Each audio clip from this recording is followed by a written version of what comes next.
Welcome to the Data Leadership Lessons Podcast. I'm your host, Anthony J. Algabin. Data is everywhere in our businesses, and it takes leadership to make the most of it. We bring you the people, stories, and lessons to help you become a data leader. Today, we welcome Corey White. Corey is a security industry veteran with more than 25 years of success building and implementing security strategies and leading consulting teams. Corey is disrupting the modern approach to cybersecurity as the founder of Cyvatar.ai, providing effortless cybersecurity as a service. Corey, welcome to the show. Thank you, Anthony. I appreciate you having me. So why don't we start like we do with all of our first-time guests, and why don't you just take a minute or two and give us a little bit of your background and kind of the story of your career leading up to why you decided to found the Cyvatar.ai company. Yep, absolutely. So you said something interesting in my intro. You said, Corey is a successful cybersecurity, person, industry veteran, right? And so at the end of the day, I do like being successful, but let's dive into that. If over my 25 years, if all my clients are still continually getting hacked, the number of attacks and vulnerabilities are continually increasing. As a cybersecurity veteran, how successful am I? Right? If we've got this big industry and hacks are increasing, I might just be failing.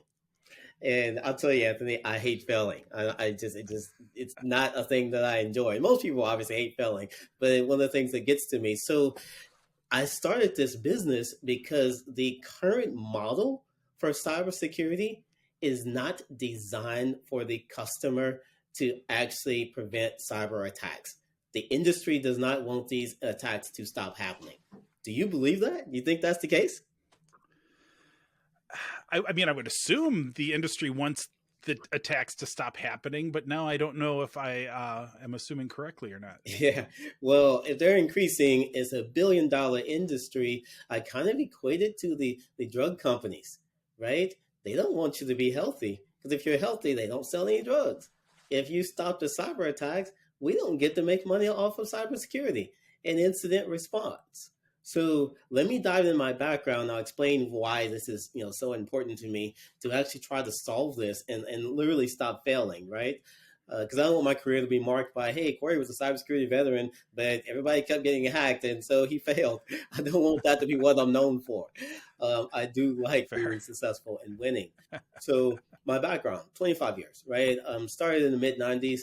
Doing assessments and penetration testing, incident response. I was certified, everything Cisco, Microsoft, CISSP, all that standard stuff. Then in 2004, I joined a company called Foundstone, based here in Southern California. And Foundstone was known for the Hacking Exposed books. We taught the white hats, the gray hats, the good side, how to actually hack. Because the mindset was, once you know how hacks actually happen, then you know how to stop them.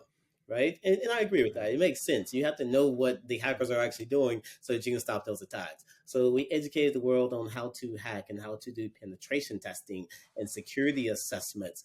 And so once I ran a team of penetration testers and I built a global team of incident responders. And I did some pretty big incidents over the years, many of them fighting anonymous, fighting nation states, very large countries attacking United States-based companies and exfiltrating data out. I was the one that called for those incidents. And I did that all the way until 2012 when the founder of my last company I was at, Silence, Stewart, came to me and said, Corey, let's rerun the playbook. Let's start with services, and then we'll build product, and let's try to stop it this time. Let's try to prevent these attacks. So we built Silence using artificial intelligence with the goal of preventing these attacks.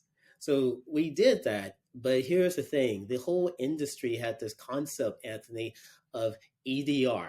So that stands for endpoint detection and response. So like on your computer, if you have some software, antivirus, basic software, and if you use traditional antivirus, then that antivirus was created about 30 years ago. John McAfee and a few other folks created it. And so if you look at any of John McAfee's videos, you're like, wow, this guy created it. But at the end of the day, most companies are using 30-year-old technology to stop the attacks for today. How do you think that's going? Well, I would imagine not well. Yeah.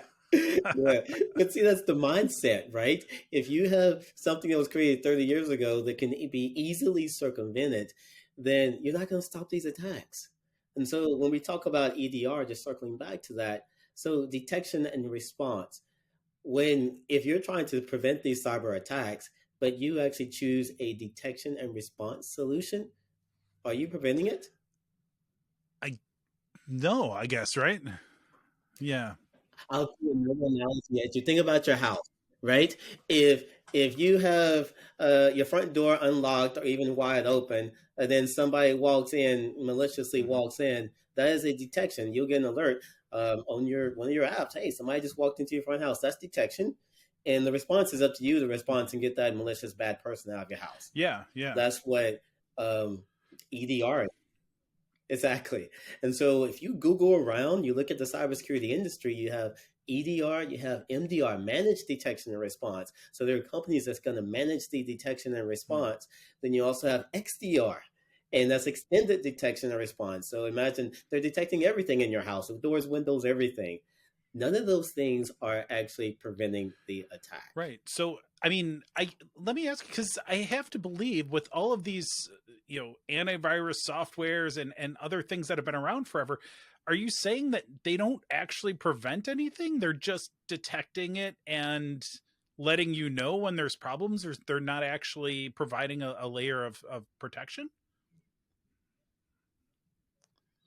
Yeah, so let me explain when I worked for McAfee for 8.5 years. And that applies to all of them, McAfee, Symantec, Trend, Sophos. Really at the time between 2004 until 2012, our methodology, whenever one of our customers, wherever I got called for a very large incident, we would come in, we would find the malware. Once we found the malicious software, then we would get a copy of it, find and create a Right. hash. It's like a digital, it's like a signature of it. So create a hash. We send it up to the malware analyst. They would create a new DAT file or signature file, and then we would get it installed on their computers, and then that's how we would erase the malware on their system. I see. So I see. that's not actually preventing the attack. That is incident response. Okay. Yeah, well, it actually kind of works like we do, like we have with vaccines, in that it gives a recipe to your body of, hey, when this happens, this thing's a bad thing, do something about that. And it kind of helps resolve that, but it's still relying on, like in the case of the software, it's relying on your antivirus to go in and delete something that fits that profile versus Exactly. keeping it from getting in the first place. Like, vaccines do not prevent you from getting the virus into your body. It hopefully will address stopping that virus from reproducing and becoming more problematic, but it is not going to put that gating mechanism, which I think is your point, is we have the wrong approach, or maybe I'm putting words in your mouth, but like, do we have the wrong approach? Because we should be stopping these at the gate. We should stop them before they get in at all, versus what the traditional antiviruses have done, which is respond once they're in. Yeah, exactly. So let me explain what I ended up doing with a bunch of companies, right? So running the penetration testing assessment team, and that's the equivalent of I use house analogies because everybody has a house of some sort and they kind of Mhm. relate to it. But that's the equivalent to me coming to your house and saying, "All right, so Anthony, you got a bad lock on your front door. I can easily circumvent this, and this Mhm. window, doesn't close all the way, so I could climb in through the window." And then a penetration test is me actually proving it. So say it literally be me and my team coming in late at night and saying, "See, I got into your house and I went into your bedroom and your master bedroom drawer and stole all your jewels. See?" And then take a picture and that's it. So that's penetration testing. Okay. Okay. And Mhm. the thought process around that is all these companies are required to do their yearly penetration test. Once they do that, then I would document, okay, if you get a proper lock on this window and this door, and then Mhm. if you have a motion detector, then you'd be able to see that someone's walking through at 2 a.m. and that's not a normal activity. And if you have an alert every time your top drawer in your cabinet opens up, then you'd be able to potentially detect and stop these attacks, right? Mhm. Well, here's the thing, the onus is on you to know how to install the motion detector, to set up all these pretty tough configurations But I don't know about you. Have you ever installed an alarm system in a house? Right. Yeah, No. exactly. Well, think about it. When we do this penetration testing, then we give detailed recommendations to these companies. Here's how you stop this from ever happening. They've never done it before. They don't have the staff, the expertise. In many cases, the folks that make the vulnerability, they're the ones they're the administrators that made the mistake to begin with. Now we're telling them how to fix it. They just don't have the knowledge. There's a shortage of cybersecurity expertise. So again, it's a flawed concept. And that's one example. I'll give you really quick another one that I want to hear your feedback on it. So penetration testing security assessments. A lot of compliance requirements say you have to have a yearly security assessment. Well, in 2021, most companies, their environments change almost every single day. New vulnerabilities come out every single day. So if you're using your penetration test and security assessment results from last year, it is obsolete literally sometimes within hours. So how are you expecting to be secure if your new vulnerabilities come out every day and you're changing every day? Your environment is dynamic. Yeah. Cybersecurity is about hygiene. We should be doing it on a continuous basis, but we treat it like a point in time activity. So it's like saying, hey, I'm gonna buy this amazing cybersecurity product. That's just like me saying, hey, I'm gonna drive down the street to Home Depot and I'm gonna buy the best AI door lock they have. And I bring it home, I put it on my kitchen counter, and I say, I secured my house. No, I didn't. I just bought a door lock. Same thing with cybersecurity products. You buy it, you're like, we're good. No, not really. So that's what's wrong with the industry. Oh man, you've now triggered me on, because this is not even just applicable in house protection and cybersecurity, but you've kind of broken down like one of the greatest fallacies of consulting across the board, and that is like Ah, so much of consulting's focused on this idea of tell us what we should do, and then the consultant comes in and tells you what you should do, which you cannot do because you do not have the expertise to do it. right. But you have these great ideas of things that you still can't do, but now you know you should have. That doesn't actually accomplish anything of real value. And in the cybersecurity standpoint, it's kind of the flip side from a lot of consulting engagements are thinking about things we can do to improve something, right? Whereas on the cybersecurity side, we're trying to protect what we already have, but it's the same dynamic. It's still like you have to be able to execute, and it's not just about the idea, it's about the full plan to actually achieve that good idea. And that's something that is so it like taking rational pragmatic steps for real security, and I'm sure we can talk about some of those in the context of this conversation. But just like consulting, it's like most organizations already know most of what they should do. Oh, 100%. Focus more on doing it better, Yeah. because even an imperfect strategy executed reasonably is going to be way better than the perfect strategy that you can't execute at all. Yeah.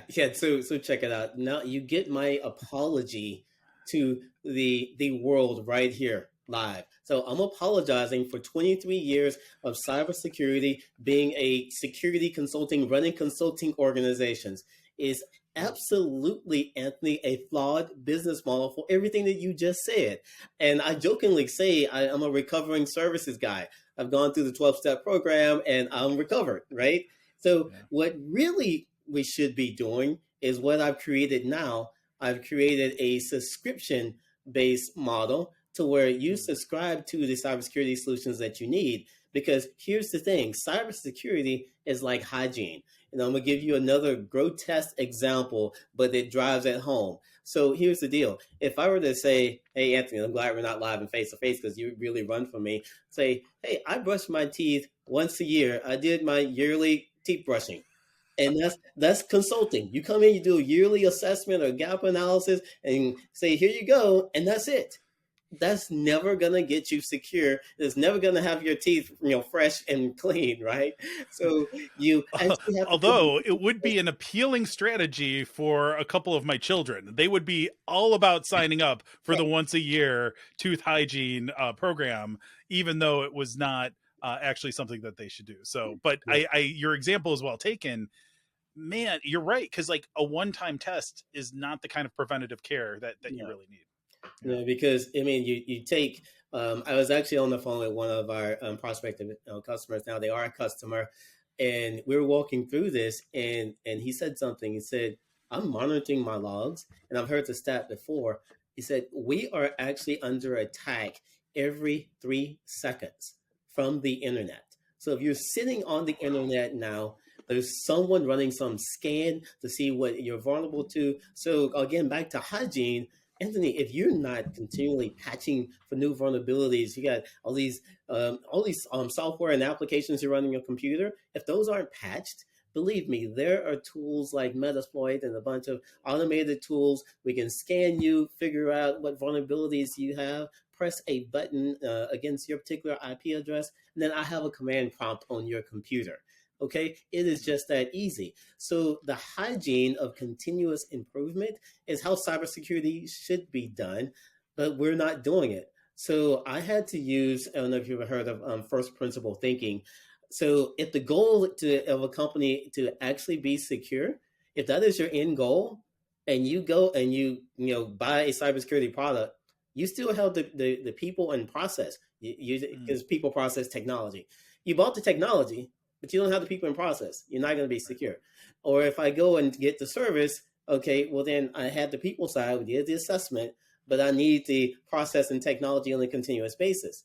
Or if I go to MSSP, MDR, XDR, and they're only going to send me information when an alert on something bad happens, that's not my outcome. My outcome is to be secure. Or if I go to a value-added reseller, so there's tons of resellers in cybersecurity. You can't even buy your products directly most of the time. You got to go through this reseller. Now, the resellers, and this is again just educating everyone, resellers, they're incentivized by margin. How much money can they make selling the product? They are not actually out to get you as a company secure. So if crappyproduct.com gives them 40% margin, guess what? They're going to choose that and say, "Hey, Anthony, this product's going to get you really secure because I get 40% margin on it." They don't say that, but the amazing product maybe only gives them 20. But that is what's driving that decision. So again, I'll go back to my statement. The cybersecurity industry, until we do something that happens on a continuous basis that actually is targeted toward the customer getting to an outcome of being secure, we're not trying to stop cyber attacks. Right. Yeah, well, I mean, there's a lot to unpack there, because when you think about organizations of any service model, there's a lot of variations in what the underlying incentives are for those organizations to help their customers. And I think your examples around, value-added resellers and other, mechanisms where they've created an industry, and this is the case in so many technology related areas. So this is not unique to cybersecurity, but there are a lot of businesses out there that are not in alignment with their customer needs when it comes to how their business actually works. I'm actually astounded when, some organizations create pricing models to actively discourage the use of their technology. And that to me doesn't make any sense. It's if you have a thing that helps a customer, how can you help the customer the most and then capture the right amount of revenue to offset that? Certainly you want to make money, but how can it be a growing the pie situation versus a taking the pie or taking pieces of the pie, most of the pie, from your customers? And so how on the cybersecurity side, how does your organization help grow that pie? How do you help partner with your organizations, with your client organizations, to provide real security for them? How does cybersecurity as a service actually work? Yeah, great question. So what I had to do, again, the recovering services guy, right? I had to purge everything I knew about the business of cybersecurity and how we had done it prior. Mm-hmm. And to do that, I do a lot of research and look at other business models, because to your point, getting the customer to the outcome is really the goal. And so other business models have figured this out so well that I just had to copy those other business models. And I think you'll be blown away by the other business models we copied. We copied Uber. We copied Netflix. We copied Airbnb. Because again, if you think about, and I did a whole talk about how Netflix saves cybersecurity. Okay, so you've used Blockbuster Video before back in the day, right? Back in the day, long time ago, yeah. So why did they go out of business? Because there was better ways to get movies. Because actually, it was, I mean, Netflix, right, where the DVDs in the mail kind of kept me from needing to get in the car and driving over to the video store, right? Yep, you hit the nail on the head. So what you're describing is there's a better business model for you to get to the outcome of being entertained and watching that movie. Mm-hmm. Correct? Right. So anybody that knows me, life is about outcomes, right? Is okay. It is not about like if I'm a cybersecurity, if I'm a company want to have good cybersecurity, me getting an assessment that didn't get me to the outcome of being secure. Okay. Me, that's just like me saying, hey, I'm going to go to Blockbuster, look at some movies, but I'm not going to really buy anything. I'm just going to leave. The goal was to watch a movie, right? Now a good one, but I just went there, right? You only did one piece of it. Or if buying a product, like, hey, I'm going to go and I'm going to buy this movie from this, VARs are like Target, right? I'm going to buy a movie from Target. I'm going to bring it home. I'm not going to watch it. The goal is to get the outcome. The outcome is to how quickly, without friction, can I get to that outcome? So in cybersecurity, I had to figure out how can we quickly get to the outcome of being secure. So what Netflix did to Blockbuster, as you just described, is they found a better way, a more efficient way for you to get to the outcome of watching that movie. Like I can pick up my phone right now and stream a movie right now. But here's what people forget. When Netflix started in 97, just like you said, it was the DVDs being shipped to the house. And what they had to do is they had to look around the corner. They already knew they ultimately wanted to go to streaming, but they couldn't do it in 97. But that's where they were going to take it. But today, Netflix has content and everything else. But day one, they just had a better business model for you and customer to get to the outcome. Does that make sense? Oh, yeah. Yeah, so what we had to do is have a better business model for any cybersecure consumer to actually get to being secure. So we copied those companies. And the same thing applies to take Uber, right? Uber, they didn't own any cars. They still don't own any cars. Airbnb doesn't own any hotels.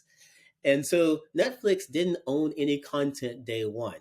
Now they have content, but day one, they didn't have it. And now everybody is copying them with their streaming plus services. So you think about it, where we have lost sight of as just as a human race in business is the customer needs to come first, and getting the customer to their outcomes needs to come first. So what we at Cyvatar had to do, and this took a flip, and I after doing it 23 years, I'm like, okay, I kind of made enough money off of failing. Why don't I try making money off of succeeding? And what that means is I had to flip the model. Like our margin, our profitability was made off of that one-time services engagement. So I had to add in all the margin and price it really, really high to make sure we made money off of it. Or we had to make money off of selling that product, right? So you price it really high, so you have to do that. And then you got to pay the VAR on top of that. Like they got to take their cut, their 30, 40% cut. So that makes it even more expensive for the consumer. And ultimately, cybersecurity becomes cost prohibitive for most companies. So what we did is, let's do this. Let's make cybersecurity a subscription. Let's make it an ongoing activity. Cybersecurity is hygiene. But instead of not actually getting them secure, and you think about it yourself, we're both on computers right now. If you're not continually patching your vulnerabilities, because you get the pop-ups, hey, you need to do this software update. Like some of those include exploitable vulnerabilities. And so bad people can scan your computer and exploit those vulnerabilities, get access to your confidential data, which is a bad thing. But that needs to happen on a continuous basis, not once a year. So we built a solution that's on a continuous basis. Now, the other thing that you think about from cyber attacks perspective, we talked about endpoint security. Endpoint security, the 30-year-old technology, number one, with ransomware started out as just malware. Let's be clear. Ransomware today is a hack first. meaning they're hacking into you first. Right. And so once they hack into you, then they're gonna go and they're gonna disable your backups. They're gonna get admin control. They actually, I've seen them where they will actually look at your cybersecurity insurance policy if you have one and figure out how much it is, and that's how much your ransom is going to be. Okay, I've seen them. I've done incidents where they've looked in the bank accounts and looked at it and verify how much money you have. I had a less than 5-person company get a $50,000 ransom. Usually it's like $5,000 or $10,000 is really small, something they can quickly just pay. There was a $50,000 ransom. I said, I guarantee you've already been hacked in. We did the forensics, and that company had been hacked in a few weeks ahead of time. We could see them looking at their files. They knew how much money they had. So it is a business for these hackers. So they're hacking in and making sure that they're going to get paid. The last thing they do, which is interesting, if you have backups, they're going to disable them. Okay, so they're hacking in, and the last thing they do is they'll drop the ransomware malware. And back to your antivirus, if you've got the old legacy antivirus, it's detect and respond. So if I've created some brand new ransomware malware that is going to bypass that old signature-based technology, it's going to execute, and you won't be able to stop it. But there's newer versions of antivirus that uses artificial intelligence that actually can detect it and stop it. And so you can use those. But here's the other thing, Anthony, that just completely blows my mind. Most of the people that have those new artificial intelligence-based antivirus software, they don't enable it to block. That's just like saying, hey, I got a lock on my door at home on my front door, but I don't lock it. Okay, because I don't lock it because I might not be able to get out fast enough or something. That's what they do. So there's all these barriers to actually being secure. So what we do here at Cyvatar is we make sure you're always patched on a continuous basis, because we actually make money. Back to how we make money. We make money off of you being secure. We make money off of nothing happening. So our pricing is very similar to all these subscription services. It's fixed fee based upon number of employees. Once we know number of employees, hey, you're paying a fixed fee for us to bring in the software, do the services, get you fully locked down, 90 days or less, and then maintain that. After those 90 days and you're locked down, that's when we start making our money. Okay. And guess what? The profits are actually higher because it's not as much work. But if we never locked you down and we just continually got a bunch of alerts and a lot of noise, whatever, we've been working a lot of time, a lot of hours, right? But we lock you down, so it's not as much work to do. That's the beauty of customer lifetime value that happens in subscriptions. Last thing I'll do with you is just to finish that point. Customer lifetime value. How much do you pay for your monthly Netflix subscription? I think it's $19 now, something like that. It's too much. You must have the extra deluxe version. I've heard people say they pay 10. I think I pay 15. Okay. But at the end of the day, if you buy a brand new movie, just go buy a movie. Even when you download it from streaming, how much does that cost? Oh, it's still got to be $20-$25 now. Yeah, it's like $20, right?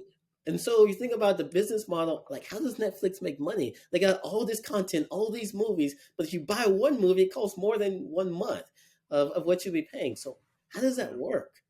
It's customer lifetime value, right? And so that's how we're able to price it cheaper. There's no VAR margin built into our pricing.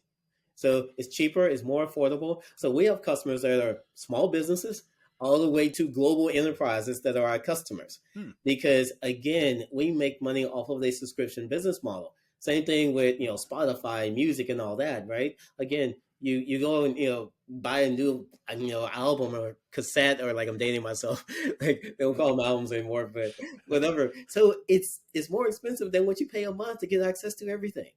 So same thing with cybersecurity. Well, and it is interesting because the potential downside is kind of a function of how big your organization is, how many employees, and there's an element of risk on the employee side, because I know that the people side of this is where the biggest points of failure can often be, and some of that challenge is I'm sure something that you have to deal with as well. But when I think about you coming in and to your point, locking things down, that's where the work is going to be more in larger organizations, but it's not going to be linearly more. If an organization with 100 people when you move to 1,000 people or 10,000 people, it's not going to be 100 times greater difficulty for you. It's going to be 5 times greater or 10 times greater, but it's not going to go up in a pure linear fashion. So it makes sense though, if you can do the work up front, lock them down so the risk is much lower, and then you get the ongoing services. What I like about this, kind of going back to that earlier point that I made, is you are in alignment with the customer's needs. Your business model is in pure, like the incentives are exactly aligned, which is great because you are interested in actually providing what the customer is paying you for. It is not something where you are actively trying to make sure that there's enough problems that they keep coming back to you, like not a few consultants out there do. If everything's good, most consultants don't have enough work in their minds, whereas you're saying, hey, let us make sure this flank is covered. You don't have the internal skills to do this most of the time anyway, client organization. Let us take this on for you. Use your energies and your team skills on other areas. I think that makes a lot of sense conceptually. Where I'm really interested, and when I put on my technology hat, Yep. I'm like, how the heck do you do this? Because you spent a good amount of time at the beginning of this conversation terrifying me, and I'll speak on behalf of the audience, terrifying the whole audience as well, because we know these things. We know these challenges. We hear about ransomware. We hear about all of these hacks all the time. I'm sure there's many of us out there that have had to deal with these situations, and they're not pleasant. So we're very scared. What you're saying almost sounds like, I get how I can watch a movie from the internet at this point. Mm-hmm. Like, that's pretty easy. I understand that conceptually. How you can keep all these bad things from happening to my organization, help me understand what you actually do to make that possible. Can I still have a business where my company still has a web page and that we can still do things? I have to imagine we do. How do you let us continue to work while actually protecting us and locking things down? Can you talk about some of those techniques? Yeah. So technology's come a long way. And so when I first started doing, I actually have done remediation. I remember I was doing it as far back in like 1999 or so. And I remember I was on like a year-long remediation project when September 11th happened and the dot-com bust was happening and people were losing jobs. I'm like, cool, I'm just remediating after an assessment I did. So I just kind of cruised way through that. But remediation used to be really, really hard, Anthony. Yeah. It was a lot of roadblocks that existed. But here we are today. A few things have changed. Most software is cloud manageable. So I don't have to deploy my teams on site to go and rack and stack servers anymore, right? Like we have the cloud. So literally all we got to do is get software onto these systems, or literally they log into cloud-based systems, and then we're able to manage that. So that's gotten a lot easier.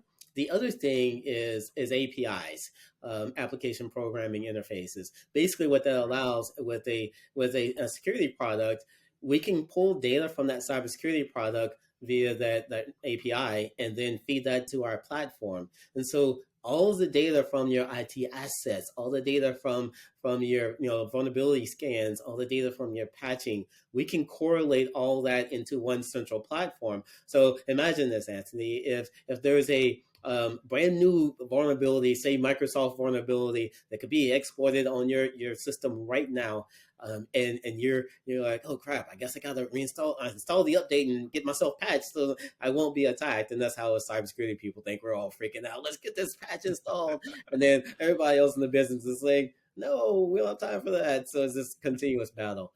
But with this construct and what we have within our platform is that we're scanning you for vulnerabilities every day. And I use SolarWinds, which was popular, that happened back in December. With the SolarWinds hack or vulnerability, when that came out, one of our customers, they actually didn't know that one of the IT individuals had actually installed the SolarWinds on their systems. So when we did their daily scan, we were scanning them every 4 hours. Again, serious hygiene, continually scanning to see new vulnerabilities. By then, we had already fixed all their vulnerabilities, all their criticals and highs. They were in a clean, remediated state, because we get every single customer as a process we go through called ICARM. And we patented it's our process for every customer. We install, configure, assess, remediate the results from those assessments and maintain. So again, back to your brushing your teeth, right? Getting your teeth all cavities fixed, and that's the remediation and getting it all fixed up. And then the maintenance is the continuous brushing and flossing on a continuous basis. So that's what we're doing for every one of our customers. So we did the scan in the morning. We saw, oh wow, you have SolarWinds. It's a critical vulnerability that can be exploited immediately. So we saw it, and we actually got them patched and remediated. They actually uninstalled it within 6 hours. And so we scanned every 4 hours, so we saw it within 6 hours, it was fixed. So what we track for our customers in their dashboards is time to remediate.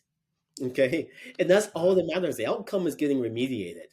And again, all this data coming together in an API, and back to the example of you having a Microsoft vulnerability on your system, if you were to log in, if you were one of our members, and we use members, not customers. And so if you're one of our members, then you'd be able to log into our platform and see, hey, I have a new critical vulnerability. And you already said, Corey, I do my podcasting every Wednesday night at 10 p.m. So you can't patch then, but Thursdays I'm good. So you'll see critical vulnerability. Oh, this is scheduled to be patched Thursday night, at 8 p.m., whatever window that you choose. And so that's going to be fixed. And then you also have the option of, this is critical, fix it now, right? And we'll ask our customers, hey, this is critical. You want us to fix it now? Or if not, it's scheduled to be fixed Thursday night. And for most companies, they're okay with that. But that's a continuous process. So my answer to you is, 10 years ago, 5 years ago, we could not automate what I just said. The scanning's automated, the patching's automated. You're able to look and see, hey, we are continually fixed. And then as it relates to the endpoint protection, again, we have solutions that are set to automatically detect malicious software, malware using AI, and we have it configured to block. So the only thing you're going to see is the alert. Somebody tried to drop ransomware on one of your systems and it was blocked. At that point, you can just turn over and go back to sleep. We don't even send the blocking alerts. Just know what's happening. We can see that it's happening, but we know it's happening. So that's what's changed. Most people are operating with a legacy cybersecurity mindset. So I literally, Anthony, had to forget everything that I knew about cybersecurity and start over. And that's how we got to where we're at. That's really interesting. So I assume then, and I imagine just like we can manage most of our on-premises environments using similar to cloud types of orchestration, I'm sure you can work with hybrid environments and existing on-premises data centers and things like that as well, using the same kinds of tools at this point, right? Yep, they work with your cloud, on-prem, either way. Got it. The other thing, which I think is really changed things, is you take, COVID, right? So you have remote systems. So with the agent and everything reporting up to our cloud management system, then it doesn't matter where you are. You could be anywhere in the world, but we can still manage and secure you. So that's the other thing that's changed. And most companies, they've used their on-prem systems, and now all of a sudden they had to be forced to have remote systems, and now many of them move into the cloud. So you literally, when you had one thing to secure 5-10 years ago, now you've got the on-prem, you've got remote systems, you've got your cloud systems, you've got to secure all of them. And I hear from many people that being a CISO, cybersecurity leader in any organization is one of the most stressful jobs you can have. Because again, it's one of my friends, he's a CISO, and he calls it cheap scapegoat officer, because anything that goes wrong is his fault. But yet he's responsible for security of everything. Even though people say no, if it goes wrong, it's him. That's not a fun place. Well, I think about leadership a lot and building teams and managing teams. And one of the key tenets of that is when you delegate work or you want to balance empowerment and accountability anytime you hand off responsibility, right? You want somebody to have certain things that they're accountable for, but you have to give them an opportunity to deliver what they're accountable for. CISOs are my number one example of people who are not given the empowerment to do their jobs, but are given the full accountability of all the things that they're not empowered to do. And it's a terrible, and this is why it's so stressful, is that they can't do what they know is necessary. And I'm hopeful that with offerings like what you're doing with Cyvatar, like CISOs might have a shot now that you might be able to help them, because they still don't have, just because you have a CISO doesn't mean you have an organization full of people who can self-secure all of the things in your organization. It's a tough thing to do when you try to roll it yourself. Yeah, we have CISOs that have come to us and have bought 10, 12 solutions from us. Because here's the deal, Anthony. I mean, check it out. If they were to go out and if they wanted to do that themselves, they would have to hire 4 to 5 people. And that alone would cost more than choosing our solutions, right? And so that's just not the most efficient way to do it. The other thing is, if I want to get a new cybersecurity solution, I have to do the proof of concept. There are over 4,000 cybersecurity companies out there. So you got to test all these products and figure out which ones work, which ones don't work. And luckily, myself and my team, we know what works.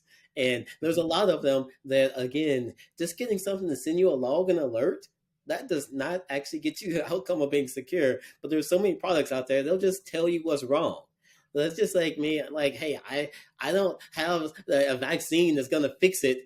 I just have something that's gonna tell me it's wrong. Like, I don't want to know that it's something bad. I just want to block it and stop it from happening. So with us, again, the deconstruction of the traditional cybersecurity model, what you're not buying individual products, we're not reselling that. We don't sell products by itself. We don't sell services by itself. We sell solutions. And those solutions are tied to an outcome that can be measured in 90 days or less. And you don't have to hire outside people. You literally can counsel us anytime. And it was one of the scariest things I had to do, Anthony. I was looking at all these subscription models. They have counsel anytime. Like, I can pull up my phone, I can counsel Netflix right now. But to our point is that customer first. They are providing value to customers, and you're not going to counsel as long as you get that value. Same thing here. We launched our platform back in December of last year, and we've been growing like crazy. Over 50 customers during that time period, and guess what? Not one cancellation. They have the option. It's in the contract.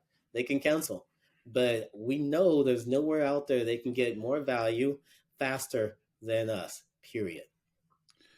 Yeah, I think it's an incredible value proposition that you're offering here, and I think about this in a number of contexts, as I recommend to senior leaders, and when you're thinking about strategy from a technology perspective or even from a business perspective, you have to think about, every organization has to figure out, what is it that our business really does? What is it that gives our business a competitive advantage or differentiates us in our particular industry?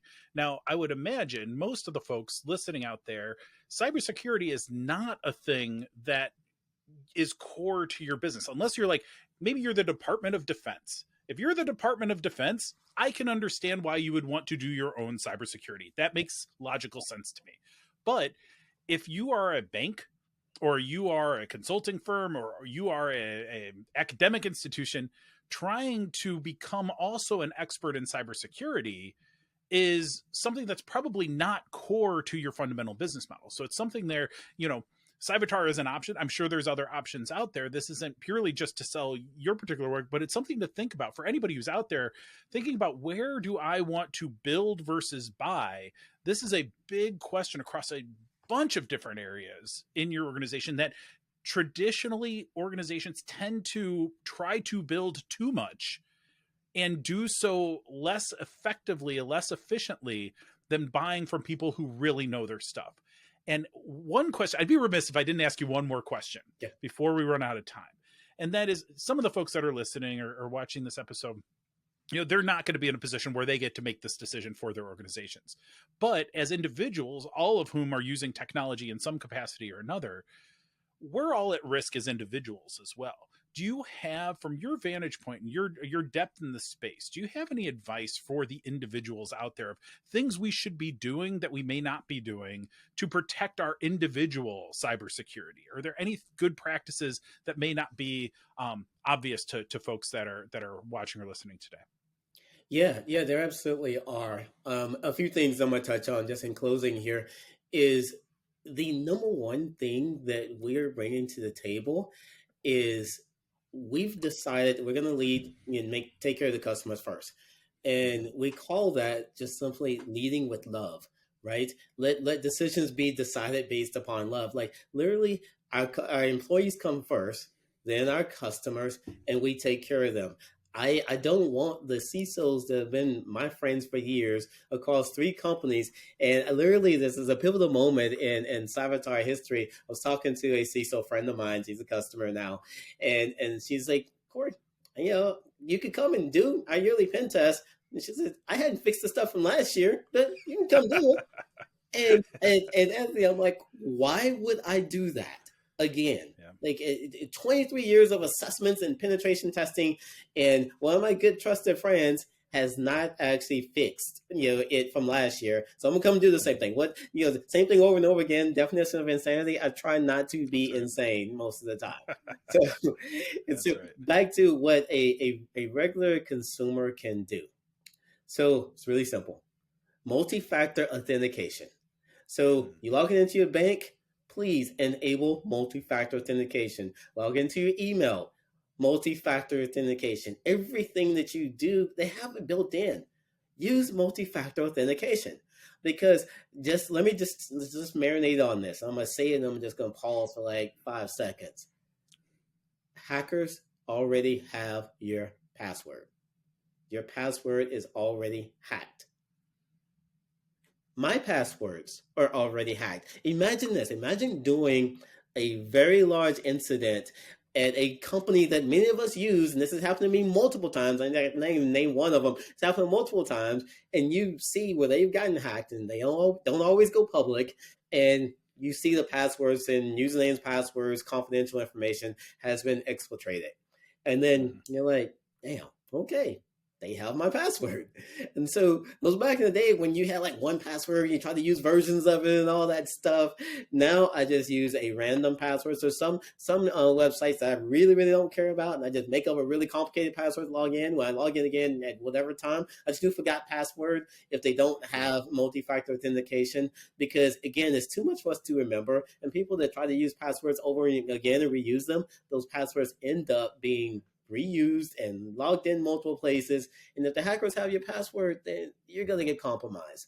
The other thing is that is really important, super easy. When you get the little pop-ups that, hey, you need to install a patch or an upgrade or whatever, please do it.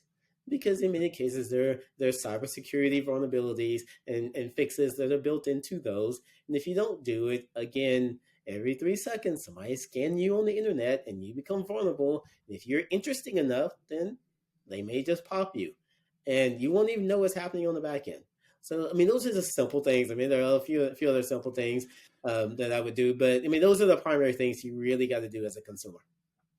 Corey, this has been awesome. Thank you so much for sharing your wisdom with us, telling us about cybersecurity as a service. I feel like I've learned so much through the short conversation with you.